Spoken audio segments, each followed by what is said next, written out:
प्रकृति में बहुत से शरीर हैं, जानवरों के, पक्षियों के, जलचरों के, परंतु संसार में सबसे दुर्लभ, सबसे उत्तम शरीर मानव शरीर है।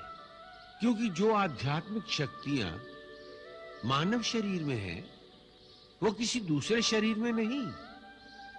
शरीर में जाति, रंग अथवा रक्त भिन्नता नहीं देखी जाती। हर मनुष्य शरीर में आध्यात्मिक और मानसिक शक्ति का भंडार होता है। इसलिए हर मानव शरीर को मुक्ति का द्वार कहा जाता है। शरीर के मुख्य केंद्रों में निरंतर इस शक्ति का स्पंदन होता रहता है।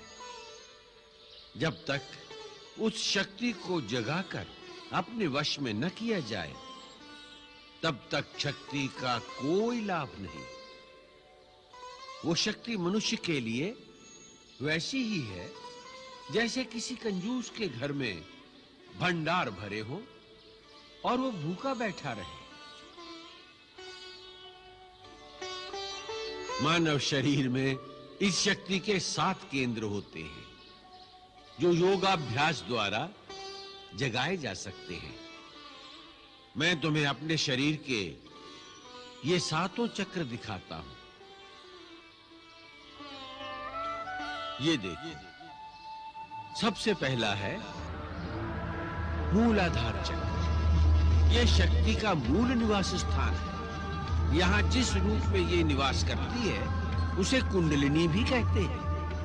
गुरु की कृपा और सहायता से इस शक्ति को यहां से जगाकर दूसरे केंद्र तक पहुंचाया जाता है, जिसे स्वाधिष्ठान चक्र कहते हैं। फिर स्वाधिष्ठान चक्र को भेद कर जब ये शक्ति आगे बढ़ती है, तो तीसरे केंद्र मणिपुर चक्र तक पहुंचती है। फिर मणिपुर चक्र भेद कर इस शक्ति को चौथे केंद्र अनाहत चक्र तक पहुंचाया जाता है। वहां से विशुद्ध चक्र, और विशुद्ध चक्र से ये शक्ति सहस्रार चक्र को जागृत करती है।